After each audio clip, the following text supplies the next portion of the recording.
അപ്പോൾ ഈ കാലഘട്ടത്തിൽ ഏറ്റവും വലിയ പോഷത്വമാണ് ആത്മീയത എന്ന് പറയുന്നത്. ആത്മീയത എന്ന് പറയുമ്പോഴത്തേക്ക് എല്ലാവരുടെയും നെറ്റിയൊന്ന് ചൊല്ലി. ഈ കാലഘട്ടത്തിൽ ആത്മീയതയോ? ഇത്രയും സയൻസ് അഡ്വാൻസ്ഡ് ആയിട്ട് ശാസ്ത്ര സാങ്കേതിക വിദ്യയൊക്കെ എത്രയും പുരോഗമിച്ച് നിൽക്കുന്ന ഈ കാലഘട്ടത്തിൽ ആത്മീയത എന്ന് പറയുമ്പോൾ അതൊരു ഔട്ട്ഡേറ്റഡ് ആയിട്ടുള്ളൊരു സാധനമല്ലേ എന്നുള്ളതാണ് പൊതുവേ ഉള്ളൊരു ചിന്ത. അപ്പോൾ അതുകൊണ്ട് ലോകത്തിൻ്റെ കാഴ്ചപ്പാടിൽ ആത്മീയത എന്ന് പറയുന്ന ഒരു പോഷത്വമാണ്. പക്ഷേ എന്താണ് ശരിക്കുമുള്ള ആത്മീയത എന്ന് മനസ്സിലാക്കി കഴിയുമ്പോൾ അതുപോലെ മറ്റൊരു പവിത്രമായ സാധനം, നോബിളായിട്ടുള്ളൊരു സാധനം മറ്റൊന്നില്ല എന്നുള്ളത് നമുക്ക് മനസ്സിലാവും.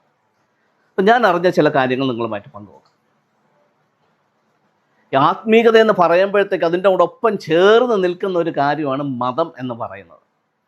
അപ്പോൾ ഭൂരിപക്ഷം ആൾക്കാരും ആത്മീയത എന്ന് പറയുമ്പോൾ മതത്തിൻ്റെ ലെൻസിലൂടെയാണ് അതിനെ കാണാനായിട്ട് ശ്രമിക്കുന്നത്.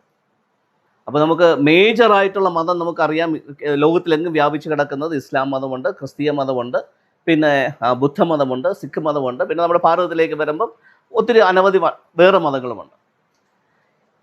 എൻ്റെ ഒരു വീക്ഷണത്തിനകത്ത് അല്ലെങ്കിൽ എൻ്റെ ഒരു എക്സ്പീരിയൻസിനകത്ത് ഞാൻ പഠിച്ചതിനെ ബേസ് ചെയ്ത് നോക്കുകയാണെന്നുണ്ടെങ്കിൽ മതത്തിലൂടെ ആത്മീക വീക്ഷണം നടത്തി മുന്നോട്ട് പോയ ആരും ആത്മീക അനുഭവത്തിൽ എത്തിച്ചേർന്നിട്ടില്ല എന്നാണ് ഞാൻ മനസ്സിലാക്കിയിരിക്കുന്നത്. ഒരുപക്ഷെ എൻ്റെ അജ്ഞതയാകാം, എനിക്കറിയില്ല. എൻ്റെ നിരീക്ഷണത്തിൽ ഞാൻ പറയുവാണ്. ഈ മതത്തിന് നിലനിൽക്കാനായിട്ട് അവർ തിരഞ്ഞെടുത്തിരിക്കുന്ന ഒരു ബേസ് എന്ന് പറയുന്നത് നമ്മുടെ ഇന്ന് നിലവിലുള്ള ആധ്യാത്മിക ഗ്രന്ഥങ്ങളാണ്. ക്രിസ്തീയ മതം നിലനിൽക്കുന്നത് ബൈബിളിൻ്റെ പശ്ചാത്തലത്തിലാണ്. ഇസ്ലാം മതം നിലനിൽക്കുന്നത് ഖുറാൻ്റെ പശ്ചാത്തലത്തിലാണ്. നമ്മുടെ ഹൈന്ദവ മതം നിലനിൽക്കുന്നത് നമ്മുടെ വേദങ്ങളിനെ ബേസ് ചെയ്തിട്ടാണ്. അല്ലെന്നുണ്ടെങ്കിൽ പിൽക്കാലത്ത് രചിച്ചിരിക്കുന്ന രാമായണമോ മഹാഭാരതമോ പോലുള്ള ഗ്രന്ഥങ്ങളെ ബേസ് ചെയ്തിട്ടാണ്. ഇങ്ങനെ ഓരോ മതത്തിനും അവരുടെ ഒരു ബേസ് ഉണ്ടാവും.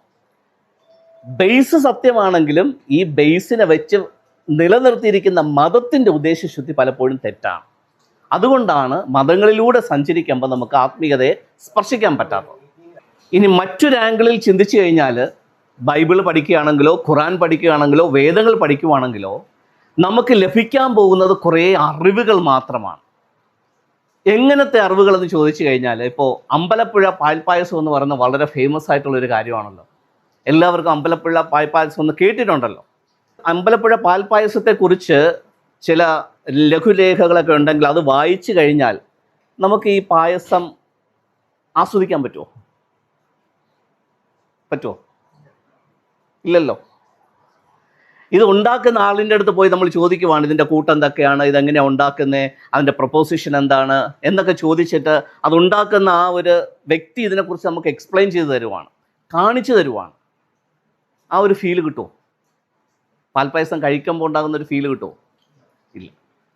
സോ ഇതുപോലെയാണ് നമ്മൾ ഈ ആത്മീയ ഗ്രന്ഥങ്ങൾ, ബൈബിൾ വായിച്ചു പോയാലും ഒത്തിരി അറിവുകൾ കിട്ടും, ഖുറാൻ വായിച്ചു പോയാലും കുറേ അറിവുകൾ കിട്ടും, വേദങ്ങൾ വായിച്ചു പോയാലും കുറേ അറിവുകൾ കിട്ടും. പക്ഷേ എന്ത് കിട്ടില്ല? കിട്ടേണ്ട കാര്യം കിട്ടത്തില്ല. അപ്പോൾ മതത്തിൻ്റെ പെർസ്പെക്റ്റീവിൽ നമ്മൾ പോവുകയാണെന്നുണ്ടെങ്കിൽ ആ ആത്മീയത എന്ന് പറയുന്നത് എവിടെ ഇരിക്കും? നമ്മുടെ അറിവിൽ മാത്രം ഇരിക്കും. നമ്മൾ എവിടെ നിന്നാണ് ദൈവത്തെക്കുറിച്ച് കേട്ടെ? ആദ്യമായി നമ്മൾ ദൈവത്തെക്കുറിച്ച് കേട്ടത് എവിടെ നിന്നാണ്? ഒന്നുകിൽ അമ്മയിൽ നിന്നാകാം, അല്ലെങ്കിൽ അപ്പനിൽ നിന്നാകാം, അല്ലേ? ആദ്യം ഒരു കേട്ട് കേൾവി. അത് കഴിഞ്ഞപ്പോൾ നമ്മൾ ജനിച്ച ആ ഒരു സമൂഹത്തിലെ മതത്തിൽ നിന്ന്, മതാചാരങ്ങളിലൂടെ നമ്മൾ ദൈവത്തെക്കുറിച്ച് കേട്ടു. അവരുടെ അനുഷ്ഠാനങ്ങളിൽ നമ്മൾ പങ്കുകൊണ്ട് ചില കാര്യങ്ങൾ നമ്മൾ കണ്ടു. അങ്ങനെ അറിവിൽ മാത്രമേ ഇപ്പോഴും നമുക്ക് എന്തുള്ളൂ? ദൈവസങ്കല്പമുള്ളൂ. അതിൽ കൂടുതൽ എന്തെങ്കിലും അനുഭവങ്ങളുണ്ടോ? 99% ആൾക്കാർക്കും ഇല്ല എന്നുള്ളതാണ് സത്യം. അപ്പോൾ ആത്മീയതയിലേക്കുള്ള ഒരു പാത എന്ന് പറയുന്നത് നമ്മുടെ ആധ്യാത്മിക ഗ്രന്ഥങ്ങളും ഒപ്പം തന്നെ നമ്മുടെ വിവിധ മതങ്ങളും ചേർന്ന് നമ്മളെ കൊണ്ടുപോകുന്ന പാതയാണ്.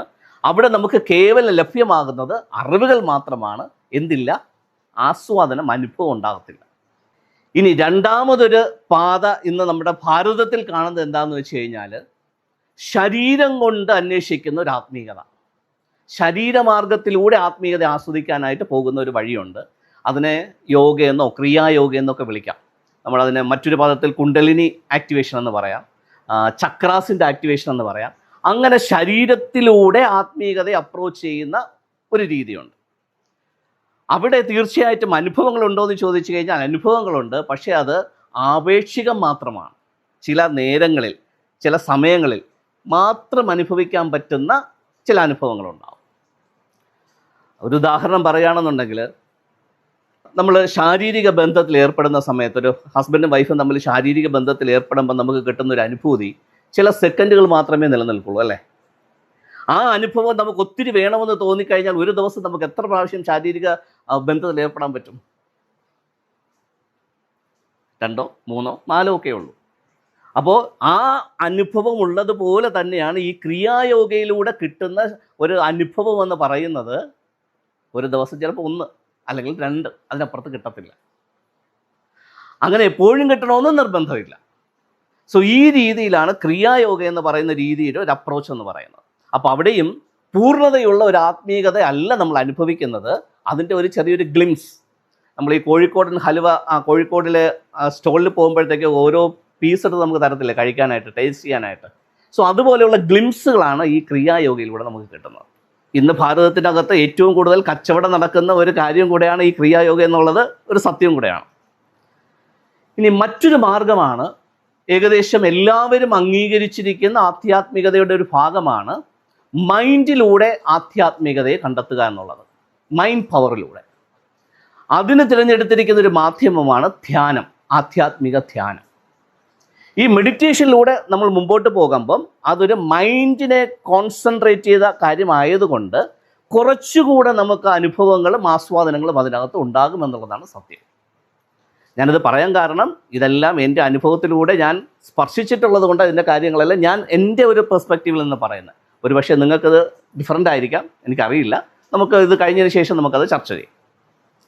അപ്പോൾ ധ്യാന മാർഗത്തിലൂടെ പോകുന്ന സമയത്ത് ശാരീരിക മാർഗത്തിലൂടെ പോകുന്നതിനേക്കാൾ കുറച്ചുകൂടെ ഡീപ്പായിട്ടും കുറച്ചധികവും നമുക്ക് ആത്മീയതയെ നമുക്ക് ആസ്വദിക്കാനായിട്ട് പറ്റും. ചിലപ്പോൾ മണിക്കൂറുകളോ ചിലപ്പോൾ ദിവസങ്ങളോ അത് നമുക്ക് തുടരാനും പറ്റും.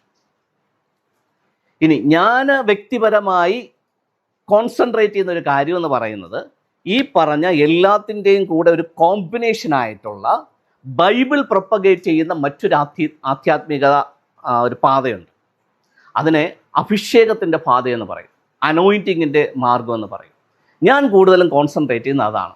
അതിനകത്ത് ഈ പറഞ്ഞിരിക്കുന്ന എല്ലാം വരും. അറിവ് വരും, ശാരീരികമായിട്ടുള്ള ഇൻവോൾവ്മെൻറ്റ് വരും, മാനസികമായിട്ടുള്ള ഇൻവോൾവ്മെൻറ്റ് വരും, അതിനകത്ത് ആത്മീയമായിട്ടുള്ള ഇൻവോൾവ്മെൻറ്റ് വരും.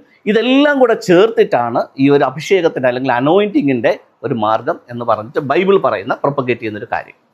അതിൻ്റെ കൂടുതൽ വിശദമായിട്ടുള്ള കാര്യങ്ങൾ നമുക്ക് താല്പര്യമുള്ളവർക്ക് വേണ്ടിയിട്ട് നമുക്ക് പിന്നീട് ചിന്തിക്കാം.